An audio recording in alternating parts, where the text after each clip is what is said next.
Hello, Internet. My name is Roro, and welcome to my channel. Today, I wanted to talk about how most people that claim to be there for you and support you through your hard times, life struggles, mental health issues, most of them don't actually care and they actually don't want to help you. And I'm going to explain. So let's just get into it. Now, some people might actually have the best intentions, but they just don't know how to go about giving you the help that you need. And everybody's different. Everybody interprets things differently, and everybody needs different help depending on the situation that they're in. So, in some ways, this makes sense. And hopefully, everybody, every single person, has at least one person that genuinely is there for them and genuinely will help them when they are in need. I'll also say you should never rely on anybody, whether it's your best friend, family member, therapist, whoever, to fix you in any way. Every single thing that happens in your life that needs addressing and needs to be worked through, the only way you're ever going to come out of that on the other side successfully is if you do it yourself. You have to put in the work to figure out what you need, address your needs with the help of others, with professional help if needed. But you're the only person that can actually make that change in your life, whatever it is. Again, everybody has a different situation that they're in. All right, so now let's get into why a lot of people don't actually want to help you and have no intentions of being there for you when you actually need somebody in your life. Sometime in the past decade or so, the topic of mental health has become much more prevalent in the general conversations of people. And it's gotten to a point where people understand that mental health issues are not only exist, but are prevalent throughout all different ages and types of people.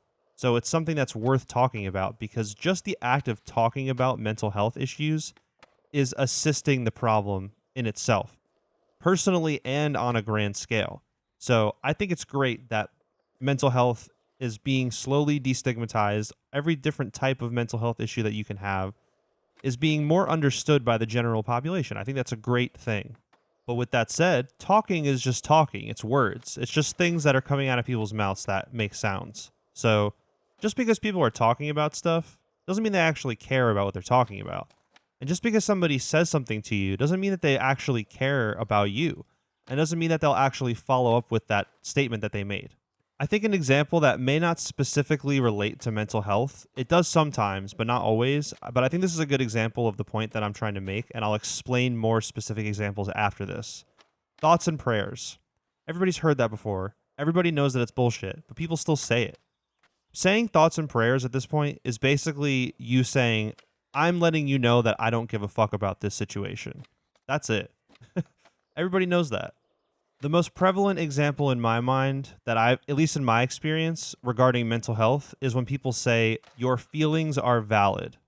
That is the biggest red flag for me because what that is saying to me is that you don't think that I am aware of what I'm feeling. There's also this sort of ego thing with people where they want to make sure that they know all the terms, they know all the words, they know all the phrases, the buzzwords that people say to make it sound like they know what they're talking about. And I think the phrase your feelings are valid definitely has merit in certain situations, but it's become something that basically means I know what you're talking about. I understand the struggles that you're having with mental health or whatever issues that you're having in your life that are making you feel the way you feel, and enough to express this to me. And that's where it ends. There's no actual comfort or assistance that happens after that point. Your feelings are valid, that you finish telling your story, and then that's it.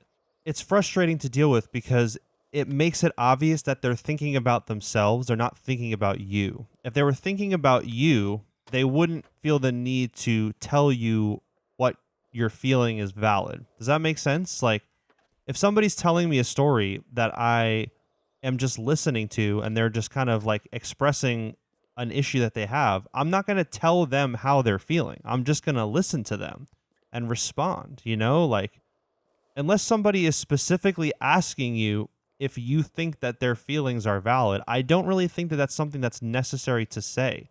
And it's not helpful in any way, in my opinion. Another one that's super common is, I'm here for you if you need me. It's like, all right, well, I need you now. Like we're talking right now. So is this not a good time? Or is that just something that you're saying so that you could make it seem like you're actually there for me, but you're not trying to actually do the work to be there for me? So you're postponing that till another time, another vague time in the future. It's one thing if you actually aren't able to assist somebody in the moment, because it would be disrespectful for you to say that you are and kind of only half listen to them and half pay attention.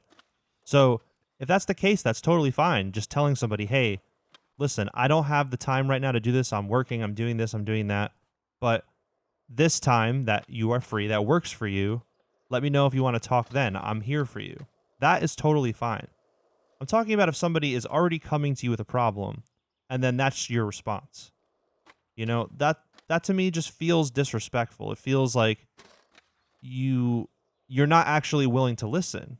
And I feel like I'm kind of repeating myself a lot. I might be a broken record in this video, but this is just very frustrating, and it's why I've kind of ended up being so introverted and reclusive, and expressing myself on the internet like this is better for me because there's not that immediate letdown from an individual person. Like if somebody watches this video and they don't like what I'm saying, they're just going to watch another video. Maybe they'll leave a bad comment, but most likely they'll just move on with their life. It's kind of weird and I'm just realizing it now, but it almost like would hurt me more if one person individually to my face or directly to me rejected what I'm saying or something that I'm expressing. But if hundreds of people all did it on the internet at one time, I don't think it would affect me as much because it's not as personal. You know what I mean? Like maybe they just don't like what I'm saying, or maybe they don't like me, but they don't know me. So